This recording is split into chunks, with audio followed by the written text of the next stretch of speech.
Olá, boa tarde a todos. Juntámo-nos hoje aqui no Porto sob o lema contra os escândalos da banca e a corrupção impõe-se a nacionalização.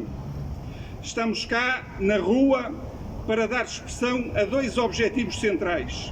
O primeiro objetivo é a denúncia dos escândalos e da corrupção, dizendo quem são os responsáveis por esta situação, os banqueiros e os governantes. Uma denúncia que passa por dizer igualmente quem lucra com estes escândalos e com a corrupção. São os banqueiros, os capitalistas e os grupos financeiros que dominam o poder político quem lucra com esta situação.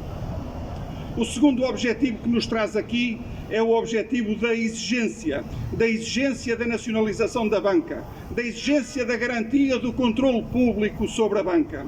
Nacionalizar a banca para a colocar ao serviço do povo e ao serviço do país, ao serviço dos trabalhadores e ao serviço das empresas, ao serviço do desenvolvimento económico, uma banca que sirva a todos nós. Uma nacionalização que não significa meter mais dinheiro nos bancos, já foi metido dinheiro que chegue na banca. Significa dizer que se há milhares de milhões de euros públicos metidos na banca, então queremos ter o poder correspondente a esse dinheiro, queremos dirigir, queremos decidir o que faz ou não faz essa entidade bancária. Na verdade, os escândalos e a corrupção na banca são processos que se arrastam há anos. Desde a intervenção estatal no BPN, várias foram as instituições financeiras suportadas por dinheiros públicos. Em todos estes casos, foram os governos do PS e os governos do PSD-CDS a utilizarem o Estado e a lei para salvar os banqueiros a pretexto de uma chamada estabilidade do sistema financeiro que tem sempre como contrapartida a instabilidade na vida dos trabalhadores, a instabilidade no país. Desde 2008 até hoje, o Estado português já disponibilizou mais de 20 mil milhões de euros para resolver problemas da banca privada provocadas por uma gestão danosa, enquanto os acionistas desses bancos ficaram com milhares de milhões de euros de lucro e dividendos da atividade desses bancos. Já em plena crise, entre 2008 e 2010, os 7 maiores bancos privados distribuíram cerca de 2 mil milhões de euros de lucros ou de dividendos.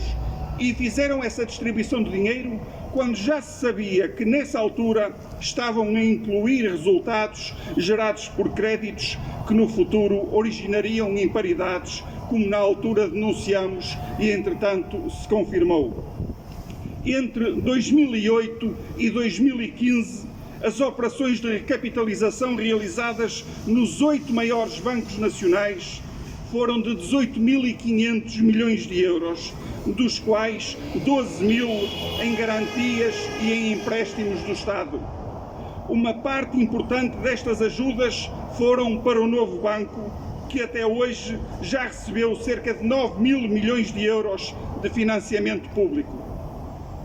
A escolha da localização para realizar esta iniciativa não é inocente.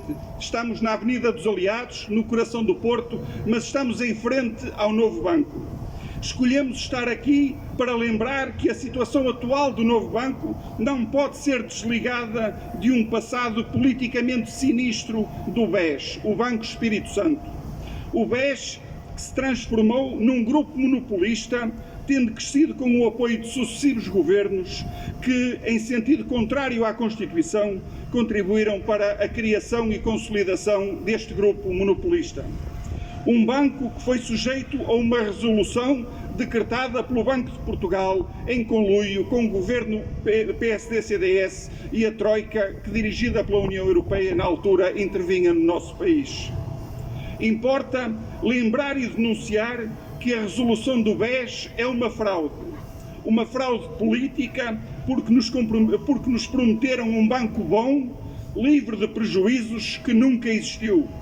Uma fraude porque, tal como denunciamos na altura, a resolução custaria muito mais do que aquilo que nos anunciaram.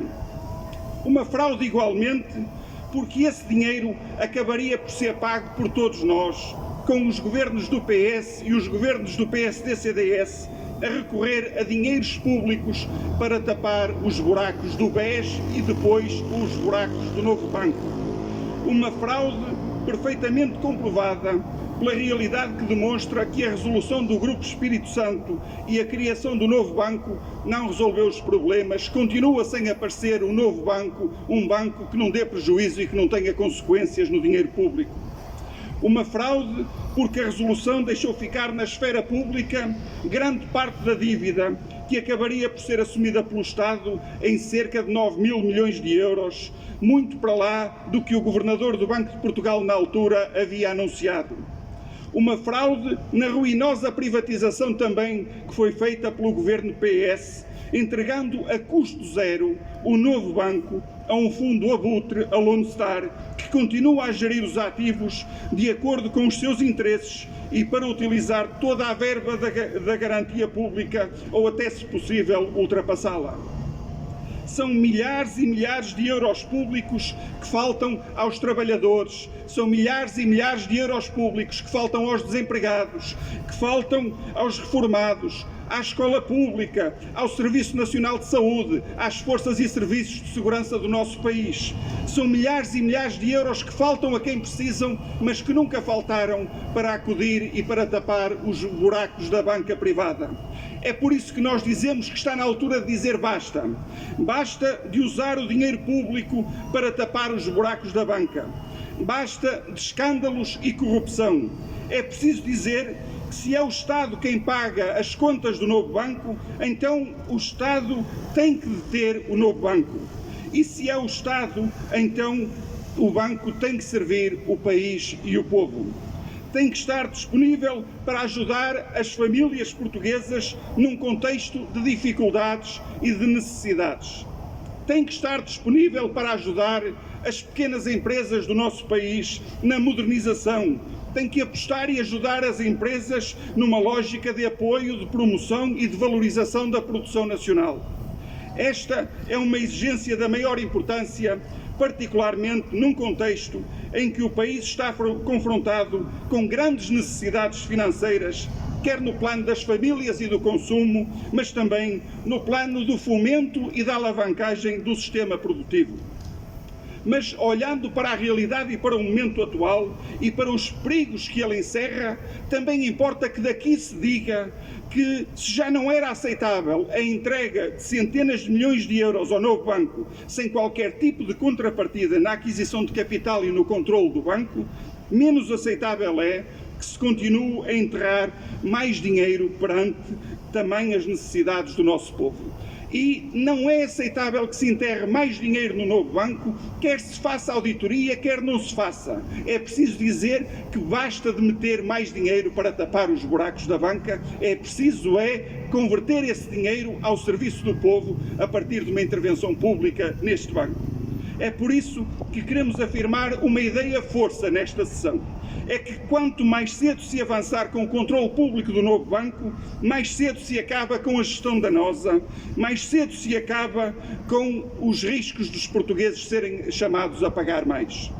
A integração do novo banco na esfera pública bancária é a única solução para o controle de uma instituição financeira que desacredita a justiça portuguesa, o sistema financeiro e desacredita a vida democrática. Só com o controle público desta instituição se pode pôr fim aos desmandos e aventuras de quem gera a instituição para satisfazer interesses privados, relegando o interesse dos depositantes, dos trabalhadores e da economia nacional para o último plano. É com este compromisso e esta determinação que estamos aqui, estamos na rua, dando expressão à denúncia, mas também afirmando soluções para os problemas. Estamos aqui para lembrar e denunciar que são os banqueiros, os governantes do PS e PSD-CDS, os responsáveis por esta situação. Estamos aqui para dizer que, enquanto o país perdeu, os banqueiros encheram os seus cofres porque são eles que dominam o poder político. Estamos aqui para dizer que não desistimos de lutar por um país que decida dos seus destinos sem ingerências e sem se submeter ao poder financeiro. Estamos aqui para dizer que a luta por um Portugal com futuro continua e que podem contar com o PCP nesta batalha. Contra a corrupção, nem mais um tostão.